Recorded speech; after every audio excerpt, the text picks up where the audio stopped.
نحمده ونصلي على رسوله الكريم اما بعد فاعوذ بالله من الشيطان الرجيم بسم الله الرحمن الرحيم. بدبختانه یوه ویډیو د سکیورټي ادارو او د آئینی او تحفظي قانوني د بشري حقوقو په باره کې کوو چې نن یو څو ورځې مخکې موږ ته زموږ ادارې زموږ متعلقه تاڼې تریټس راوړي وو، تریټس لیټر یې ستاسو ژوند ته خطره ده، لہذا تاسو خپل نقل و حرکت محدود کړئ او تاسو خنټهدار تارونه ولګوئ، تاسو بمپروف دروازې ولګوئ، تاسو دیوالونه اوچت کړئ، تاسو کیمرې ولګوئ. یاد دې وي پښتنو، دا هم حقه لړۍ، هم حقه خبره ده، هم حقه سیستم دی، هم حقه پروګرام دی، هم حقه منصوبه ده کم چې نن 3 کاله مخکې زما پلار ته جوړه وه او زما بابا ته دقه شانته داسې خړ پړ پولیس والا رالو، داسې خړ پړ خلک رالو، وی څه لیټر یې راوړې او مخکې لیټر یې نن ما ته راوړی شوي چې ما ته یې ووایي چې یار هغې ته مفتي صاحب ته وایي تاسو ته خطره ده، لہذا تاسو خپل تحفظ وکړئ او تاسو نقل و حرکت بند کړئ. او هغه تحفظات یې وښودو چې هغو تحفظاتو زموږ هیڅ نه وس و نه مدس و، ځکه چې موږ ته یې ووایي چې که ګاډی وي په کار ده چې تاسو بولټ پروف ګاډی وي او ګارډز ځان سره وساتئ او خنټهدار تارونه ولګوئ، بم پروف دروازې ولګوئ، دیوالونه داسې اوچت کړئ او دا وکړئ او دا وکړئ. زما بابا ورته یوه خبره کړې وه، هغه لیکل موږ سره چونکې موجود دي چې آپ لوگوں کا کام اطلاع دینا نہیں ہے، آپ لوگوں کا کام تحفظ دینا ہے. او تاسو چې دا څومره کارونه وایې دا د یوې وس هم زما نشته، ځکه چې زه خو نه بمپروف ګاډی اغستی شم او نه یې ګرځولی شم. بمپروف ګاډي خو تاسو سره دنیا په پولیس لین کې ولاړ دي، که تاسو وایئ چې موږ ته خطره ده، ملک کې د څو کسانو ته خطره ده، راوایي باسې خاورې پرې ولاړې دي، موږ له یې راکړئ، موږ به پکې ګرځو. که تاسو وایئ چې کیمرې ولګوئ، نو دومره وس خو زموږ نشته، موږ خو ډېر غریب خلک یو، زموږ خو ډېر بېوسه خلک یو، موږ خو دومره د وسایلو وس نه لرو، موږ خو دا نشو کولی. تاسو یې وکړئ راته. که تاسو وایئ چې کنټهدار یې، نو ستا په پولیس لین کې په منونو په ټنونو کنټهدار پروت دی، راوړه زموږ په کور باندې تاو کړه. که تاسو وایئ سیکورټي، نو ستا یوه پولیس والا یوه SHO ته 10 شل پولیس والا ورکړي دي، یو افسر ته د دنیا پولیس ګارډز ورکړي، موږ له یې هم راکړه. لہذا د دې په اساست یو ریکویسټ کوو خپل سیکورټي ادارو ته، CCP صاحب ته چې ورغلی م یم، SP صاحب ته، DSP ته، SHO ته، چیف سیکرټري ته، هوم سیکرټري ته، DIG سیکورټي ته، دې ټولو ته یو مدبانه ریکویسټ کوو چې دقه شانته یو نیم کال مخکې مو زما پلار ته ووایي چې خطره ده درته، او هغه خبره تاسو کمزورې وګڼله، نن زما بابا لاړو. دقه شانته اوس زه د کور یو کس یم، زه کور لرم، زه بال بچ لرم، زه واړه بچي لرم، زه د هغوی د رزق دپاره، د هغوی د کانې پینې دپاره تګ و دو کومه.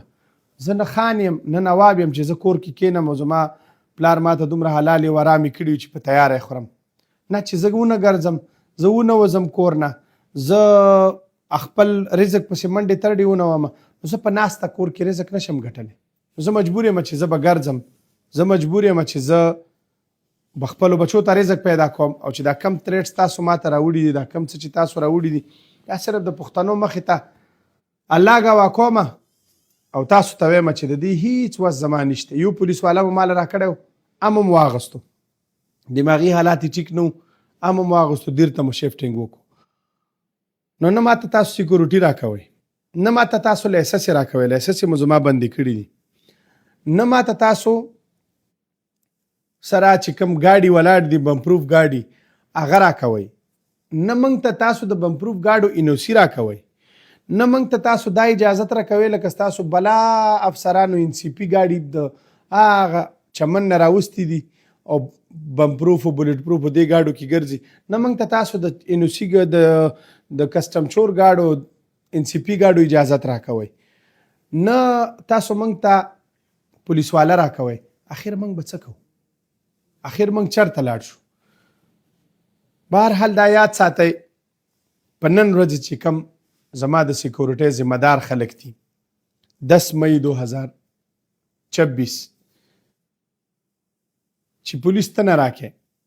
سیکورټي ته نه راکې، ټوپک ته اجازت ته نه راکې، تماچې اجازت ته نه راکې، د بم پروف ګاډي NOC ته نه راکې،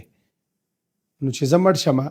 نو بلا سخ پوکړی خو ورته تایم، تړلی ورته تایم، نیولی ورته تایم چې یو سړی راشي ما مړ کي، بیا سادلو هوام را پاسي تا ته وایي چې همې قاتل چاهیے. نو لہذا زمونږ د مرګ قاتل بالکل بیا ونه غواړئ. زمونږ د ملک زما خاص کر زما د مرګ قاتلان بیا هم دغه خلک دي چې کم خلک نن ورځې زمونږ د تحفظ د سیکورټۍ غم نه کوي، صرف ما ته لیټرې رالیږي چېرې تا ته خطره ده. لہذا ټول فعال ملګري، ټول د ندای قرآن ملګري دي په دې خبرې پوه وي چې که موږ ته څه قسمه نقصان ورسېدو، دا تریټس چې کله زموږ بابا ته رالوم دا د مرګ یو ستا د منصوبې دستخط چې کله وشي چې پلانکی دې نشي بیا تا ته تریټسونه په راتلو شي، نو دغه تریټسونه اوس موږ ته هم په راتلو شي. یعنی پاکستان حکومت یا پاکستان کې بعضې ادارو یا پاکستان کې بعضې خلکو یا هر چا زموږ په مرګ دستخط وکړو چې دا دې مړ شي، خو ګوره چې قاتل دنه غلط نشي، ګوره چې بې ځایه لاس وانه چوئ. والله چې زمونږ قاتل دقه ریاست دی، والله چې زمونږ قاتل دقه ادارې دقه خاص کر په نن ورځې چې کم CCP ناست دی، خاص کر چې نن ورځې کم هوم سیکرټري ناست دی، چیف سیکرټري ناست دی، DIG سیکورټي ناست دی، والله چې دقه مې ذموار دي، ځکه چې دوی مې غم نه کوي، ځکه چې دوی زه CCP صاحب ته ورغلی او ما ته یې وی چې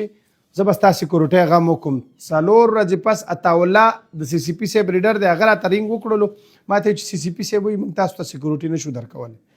نو CCP صاحب چې ته ماله سیکورټي نشي راکولی زه چېرته لاړ شم، زه کم در ته لاړ شم، کم در وټکوم.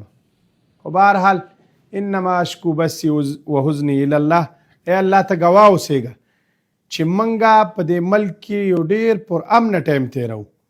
خو منګه په دې ملک کې خپل ځان ساتلی صرف د دې ادارو د دې ملک او د دې افسرانو د روش د وجې نه شو کولی، ځکه چې دوی سره که ټوپک کې څوک د لایسنس تپوس نه کوي، خو که موږ سره چا معمولي اوسپنه وکتله نو موږ نه 500 تپوسونه کېږي، نو هغه بې عزتو د وجې نه موږ شی یې ښه وي خالي لاس ګرځو. نو بلا سخپو کړي ورته تاسو یو،